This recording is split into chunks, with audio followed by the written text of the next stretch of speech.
뿜상가 2회 판교 테크노밸리 상권 다녀왔습니다. 현재 화랑육교에서 유스페이스 광장 내려다보고 있는데요. 우리가 이 판교 테크노밸리 상권을 살펴보는 데 있어서 육교와 광장이 얼마나 중요한 의미를 가지게 되는지도 근본 영상에서 하나씩 설명드리도록 하겠습니다. 판교 테크노밸리는 경기도 성남시 분당구 삼평동 일대에 조성된 첨단 연구단지입니다. 서울 양재까지 약 13km 정도 떨어져 있고요. 상권의 경우는 판교역에서 도보 10분 이상 걸리기 때문에 이 운중천을 기준으로 판교역 상권과는 별개로 보는 것이 일반적입니다. 오늘 시간에는 과거의 그 체계적인 개발 과정, 배경, 히스토리 이런 것들을 다루는 것은 너무 교과서적인 것 같고 그렇게 하겠습니다. 철저하게 상권 분석의 관점에서 이곳 상권의 현재와 미래 전망에만 초점을 맞추도록 하겠습니다.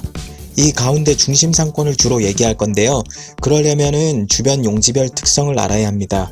즉 개발 당시부터 업무 용지, 업무 지원 용지 등으로 구역별 용도를 지정했었단 말이죠.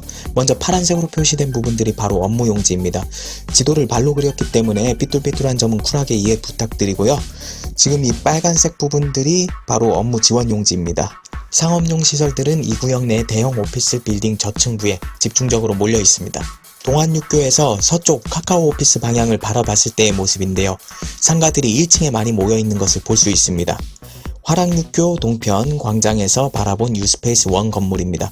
광장 쪽에서 봤을 때는 지하층, 대왕판교래 쪽에서 봤을 때는 1층에 해당하는 곳에 음식점들이 집중되어 있습니다. 맞은편 유스페이스 2 건물인데 이 건물도 1, 2, 3층 및 지하 외에는 기업체 위주의 오피스 건물로 보면 되겠습니다. 그런데 이 파란색 업무용지 내 상가의 비중이 어느 정도냐면 아무리 일하라고 만든 부지이긴 하지만 일부 건물들은 편의점 하나 가려고 해도 왕복 9차선 대로를 가로질러야 하는 정도입니다. 극히 일부분 제외하고는 상업시설 운영이 금지되어 있기 때문에 사내 카페나 구내식당 외에는 소비시설이 없는 건물도 많아요.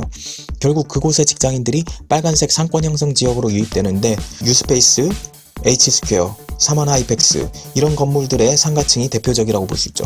그리고 이런 위치 특성 때문에 이곳 직장인들이 3개의 육교를 통해서 중심 상권으로 이동하게 됩니다. 보시는 것이 서쪽 지역에 있는 NHN, 넥슨 이런 기업들의 직원들이 유입 통로로 사용하는 화랑육교입니다. 그리고 이 화면 오른쪽 방향으로 보틀육교가 있는데 북쪽 지역을 연결하는 육교고요. 이 동안육교는 사만하이펙스를 오고 가는 인원들이 주로 이용하겠죠. 연령별 직장 인구입니다. 판교 테크노밸리 전체 1300개 입주기업 6만여 명의 근무 인원 중에 상당수가 IT, BT 등 첨단 기술에 종사합니다. 벤처나 스타트업 기업도 많아서 30대 등 젊은 인구가 많은 것을 볼 수 있습니다. 유동인구는 H스퀘어 광장 반경 500m로만 한정해서 보겠습니다. 주중에는 상권 내 유동인구가 32만 명에 이를 정도로 1급 상권으로도 볼 수 있어요. 다만 시간대별로는 좀 더 신중하게 보셔야 되는데 오전이나 점심시간에는 중심상권 둘러싼 사면에서 직장인들이 차 마시러, 점심 먹으러, 병원 가러 넘어옵니다. 아침에서 점심시간까지는 유동인구가 단연 많아요. 다만 저녁에는 타지역 퇴근, 타상권 분산 때문에 떨어지죠. 같은 맥락에서 주말 방문율도 현저하게 낮은 것을 볼 수 있습니다.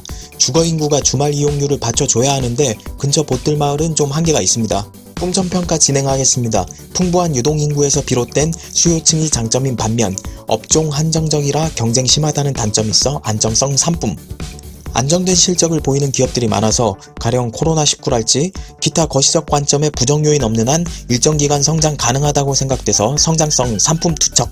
업계를 대표하는 IT 업체들도 포진해 있는 등 직원들 급여 수준이나 구매력도 나쁘지는 않아요. 다만 주중 낮 시간에 집중된 상권이란 점에서 영업성 산품 부여합니다. 이상으로 뿜상가의 상권 탐방 2회를 마치겠습니다. 감사합니다.